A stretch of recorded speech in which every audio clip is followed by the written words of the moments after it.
Bonjour bien-aimés frères et sœurs, excellent jeudi à tous. Louange et honneur à notre Dieu. Par sa grâce, nous avons la paix, la joie et la vie nouvelle. Que son nom soit glorifié à jamais dans le nom puissant de Jésus-Christ. Bienvenue dans ce partage. Le thème de ce matin, Jésus-Christ, la source intarissable qui comble nos cœurs. Dans Jean 4, les versets 13 et 14, il est écrit « Quiconque boit de cette eau aura encore soif. Mais celui qui boira de l'eau que je lui donnerai n'aurait jamais soif. Et l'eau que je lui donnerai deviendra en lui une source d'eau qui jaillira jusque dans la vie éternelle. » Ce fut la conversation de Jésus et la femme samaritaine au puits de Jacob. L'eau est essentielle pour la vie de tous les humains.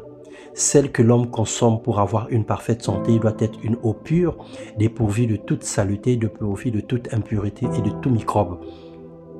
Cette source ou cette eau doit provenir d'une source et après qui alimente une rivière, un cours d'eau et peut-être des réservoirs, des vases, des bidons jusqu'à dans notre estomac ou dans notre bouche. Jésus-Christ est cette source-là, il est la source et nous sommes des vases que l'Éternel a conçus selon sa volonté. Christ est cette eau de vie destinée à purifier nos cœurs et à nous donner la parfaite santé. Dans Jean 1, il est écrit, au commencement était la parole était avec Dieu et la parole était Dieu. Et cette parole, c'est l'eau de vie qui ne tarit point. Puis Psaume 36, le verset 10, il est écrit, « Car auprès de toi est la source de la vie.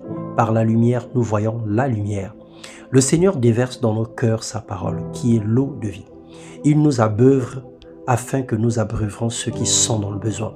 Sa parole traite nos cœurs contre toute impureté, contre toute débauche, contre toute expérience négative, contre toute blessure, contre tout péché, contre tout ce qui y a de douloureux à l'intérieur de nous, tout ce qui entache nos cœurs. Proverbe 4, 23, il est écrit « Garde ton cœur plus que toute autre chose, car de lui viennent les sources de la vie. » Notre cœur est le vase que le Seigneur ou la source remplit régulièrement. Laissons la parole de Dieu combler nos vides, combler nos cœurs, afin que le mal se dissipe et que la puissance de Dieu, au travers de sa parole, change véritablement nos cœurs.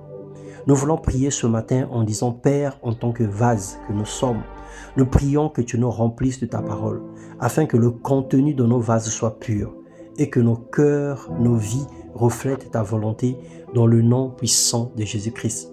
Nous voulons t'appartenir à toi et à toi seul, marcher selon ta volonté. Ta parole ne fait de mal à personne. Ta parole ne nous entraîne pas dans le mal et dans les désordres. Ta parole ne nous entraîne pas à faire des choses qui sont non-sens.